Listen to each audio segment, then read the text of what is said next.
All of you. इससे पहले lecture में मैंने राजस्थान में राज्य सचिवालय के बारे में बहुत सारी जानकारियाँ आपके साथ शेयर की, जिसके अंतर्गत हमने पढ़ा राज्य सचिवालय का क्या अर्थ होता है, राज्य सचिवालय का संगठन क्या होता है, राज्य सचिवालय की कार्यप्रणाली क्या होती है, और इसके पश्चात जो टॉपिक बचा था वो कार्य के बारे में थोड़ी सी संक्षिप्त जानकारी हम चर्चा कर लेते हैं। पूर्व की राज्य सचिवालय क्या होता है।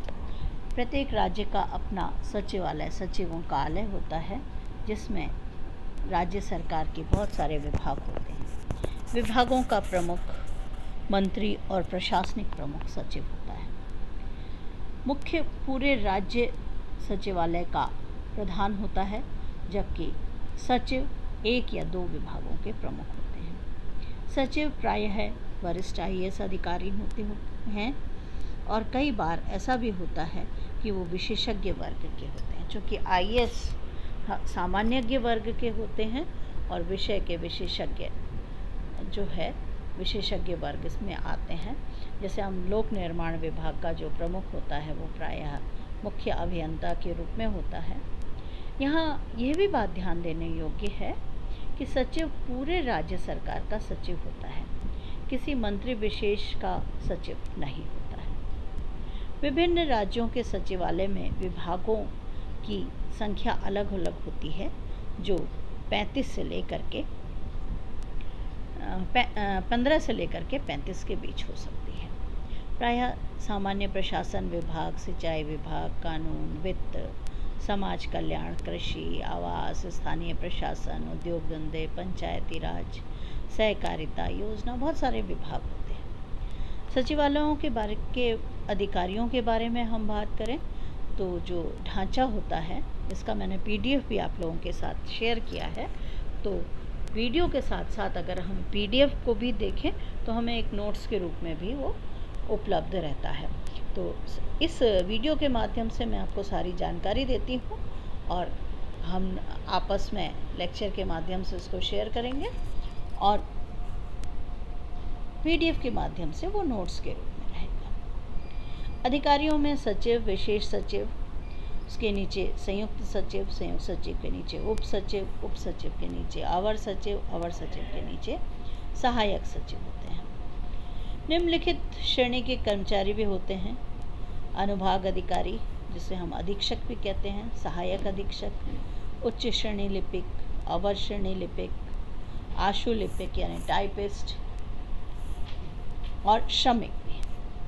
कार्यप्रणाली के बारे में भी हमने बात की कि सचिवालय जो है वो एक स्टाफ एजेंसी के रूप में कार्य करता है, जिसका मुख्य कार्य मंत्रियों को उनकी भूमिका के निर्वहन में सहायता प्रदान करना होता है। हमने स्टाफ एजेंसी और लाइन एजेंसी के बारे में अध्ययन से पूर्व भी किया था, तो उस पर भी हम पहले से ही चर्चा कर चुके हैं इस कार्यप्रणाली के अंतर्गत। अब हम देखेंगे कि सचिवालय के क्या कार्य होते हैं। चूँकि सचिवालय स्टाफ एजेंसी है, इसलिए इसका मुख्य कार्य मंत्रियों को उसकी भूमिका के निर्वहन में सहायता प्रदान करता है। राज्य सचिवालय में राज्य प्रशासन से संबंधित सभी कार्यों की रूपरेखा तय की जाती है, और उन पर संबंधित मंत्री या फिर मंत्री परिषद निर्णय लेते हैं। राज्य के प्रशासनिक शीर्ष पर स्थित सचिवालय से ही राज्य की समस्त दिशा में आदेश और निर्णय फैलाए जाते हैं, और यहाँ से वो क्षेत्रों में पहुँचाए जाते हैं।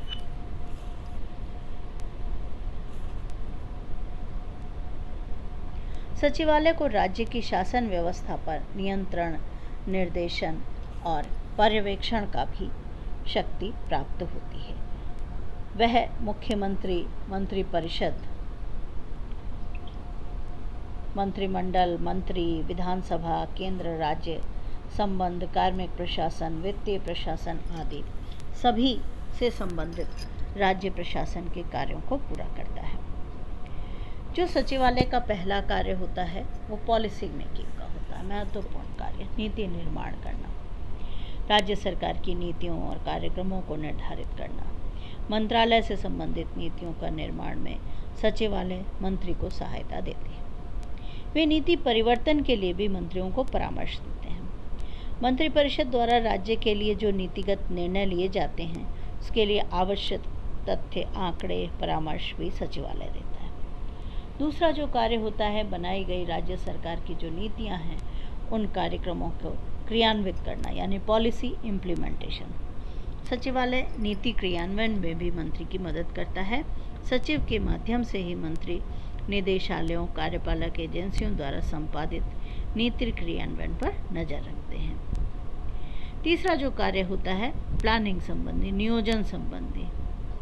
राज्य की योजना निर्माण हेतु मंत्रिपरिषद उत्तरदायी है, लेकिन अनुभवी, योग्य और सूचनाओं से संपन्न सचिवालय ही मंत्रिपरिषद की ओर से राज्य के विकास के लिए योजना का मसौदा तैयार करता है। राज्य योजना मंडल द्वारा तैयार योजना सरकार के माध्यम से निर्मित होकर के केंद्रीय योजना से अनुमोदित की जाती है। मंत्रिमंडल संबंधी कार्य, बहुत सारे कार्य कैबिनेट से संबंधित होते हैं। बैठकों की व्यवस्था करना, कार्यवाही का एजेंडा तैयार करना, जो निर्णय लिए जाएं उनको नोट करना और संबंधित मंत्रालयों को भेजना। इसके लिए मुख्य सचिव की सहायता ली जाती है। मंत्रिमंडल को व्यवस्थापन अर्थात कानून निर्माण में मदद करना।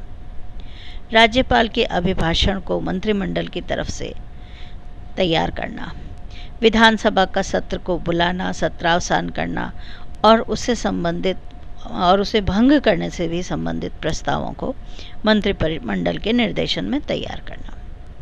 मंत्रिमंडल की समितियों को सचिवालय सहायता देना। फाइनेंशियल वर्क, वित्तीय कार्य। राज्य सचिवालय में ही प्रदेश को वित्तीय नीति की भी रूपरेखा निर्धारित होती है। मंत्रिमंडल की तरफ से बजट का निर्माण वित्त मंत्रालय करता है, जिसे सभी विभाग आवश्यक सहयोग, परामर्श और प्रस्ताव देते हैं। सचिवालय के सभी विभागों के बजट को एकीकृत कर वित्त विभाग राज्य का बजट बनाता है। समन्वय संबंधी कार्य। सचिवालय राज्य के सभी प्रशासनिक विभागों, अधिकारियों, क्षेत्रीय अभिकरणों के मध्य समन्वय सुनिश्चित करने वाली सबसे बड़ी इकाई है, जो मुख्य सचिव के नेतृत्व में अंजाम देती है। पर्सनल एडमिनिस्ट्रेशन से रिलेटेड वर्क, कार्मिक प्रशासन से संबंधित कार्य भी करता है सचिवालय। सचिवालय राज्य की कार्मिक नीतियों को निर्धारित करता है। विभिन्न लोक सेवकों की भर्ती, पदोन्नति, वेतन, आचार संहिता, सेवा शर्तों को भी तय करता है। केंद्र राज्य संबंध संबंधी। राज्य सचिवालय केंद्र से निरंतर संपर्क में रहता है ताकि आवश्यक सूचनाओं का आदान प्रदान होता रहे, केंद्रीय नीतियों का अनुपालन हो। वित्त आयोग, योजना आयोग, निर्वाचन आयोग से भी निरंतर संपर्क में रहता है। Administrative leadership. मुख्य सचिव के नेतृत्व में राज्य सचिवालय समस्त राज्य के प्रशासन तंत्र को भी नियंत्रित करता है। प्रशासन तंत्र का जो प्रमुख होता है वो सचिव होता है, तो इस रूप में वो नीतिगत सलाह संबंधी सारे कार्य प्रशासकीय नेतृत्व के अंतर्गत सचिवालय के माध्यम से किए जाते हैं। तो ये आज हमने जो चर्चा की वो थी राज्य सचिवालय की, और इस सचिवालय के संदर्भ में हम केंद्रीय सचिवालय में फर्स्ट ईयर में पढ़ चुके हैं, मंत्रिमंडल सचिवालय पढ़ चुके हैं। प्रायः कार्य करीब करीब एक से ही होते हैं, इसलिए उसका हमने यहाँ पर संक्षिप्त विवेचन किया। सभी को बहुत बहुत धन्यवाद। Thank you all of you.